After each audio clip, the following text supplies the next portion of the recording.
All right, we'll start off with Evan Bland. Hey, Will, Shea was obviously dominant today. What part of his outing were you most encouraged by? I thought he really set the tone in the first inning. I mean, he got a hard luck base hit to start the game on a jam job infield hit. Throws the ball away, and it would be easy after a tough outing last week to kind of start to feel sorry for yourself a little bit. But he really buckled down in that first inning and got off the field with a zero. I thought that was a big moment, and you could just see it in his body language, just his tempo. His delivery with his pitches, he wasn't really overthinking it. He was just kind of in compete mode for most of the game. So, again, when he does that, his stuff is really good. It plays up. The breaking ball is a swing and miss pitch. You can throw it for a strike. And I thought he held his fastball velocity really well today. Was when you look at his last couple outings, which were a little bit shorter, was the biggest difference mental or physical, or how do you identify maybe what's changed for him today? Yeah, I mean, I thought in his last start at Iowa, I thought his stuff was good. Gives up a two strike, 3-run home run in the first inning. Probably like to have that pitch back, but I don't.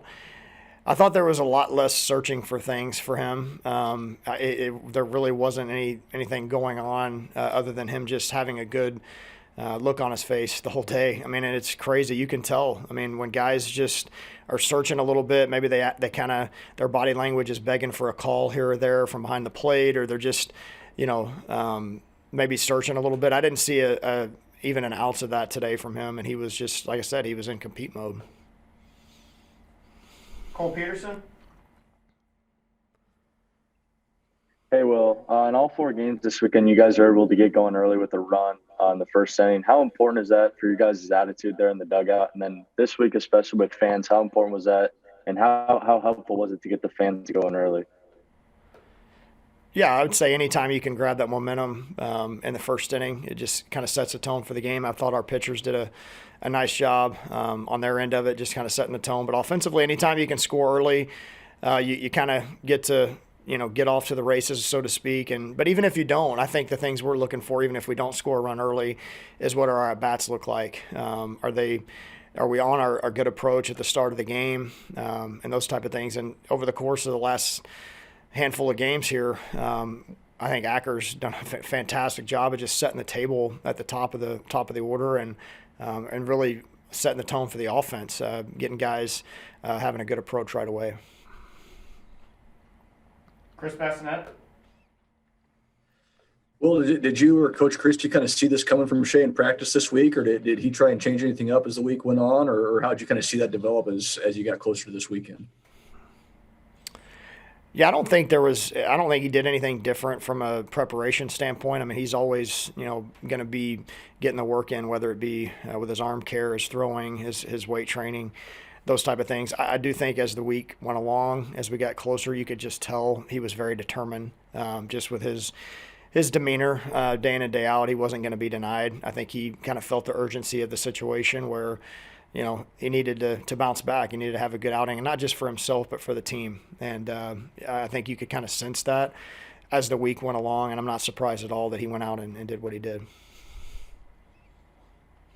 Back to Evan Bland.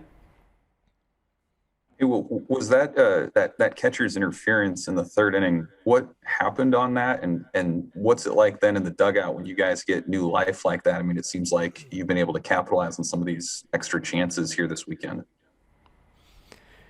Yeah, I thought it was a pretty obvious call. I think it was a 3-2 count as well. So big momentum swing in the game there. Joe just hit the catcher's mitt as he started to swing, and it kind of slowed the ball down. We saw it right away. I mean, everybody in the dugout saw it. Luckily, the umpires talked about it and feel like they got the call right. And it was a big 3-2 win. I mean, we keep track of that stuff. That was a big one there, and we had the hit and run right behind that and a lot of 2-out hits.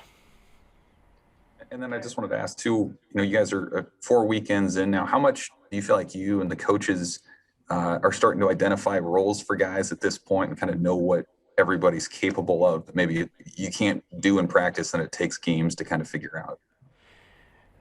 Yeah, I mean, we certainly have a bigger sample size now, just as far as who's seeing the ball well at the plate, who's capable on defense, strike throwers on the mound, and those type of things. I think, ultimately, if guys continue to work hard and play for the team and are selfless, guys will continue to get opportunities and chances. And again, I've said this before too. The unique circumstances that this year presents with no midweek games, no non-conference games. I mean, it's just like each weekend you just kind of go into it and you try to push the right buttons to hot hand or to put guys on the mound that you feel like are gonna have the best shot to get the job done. So week to week it might change, honestly, but we do feel like we're starting to get a bigger sample size now of guys we feel like we can count on.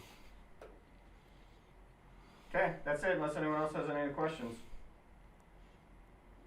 Okay, we'll see you on Wednesday for the press conference before the team goes to Illinois. Thanks, guys.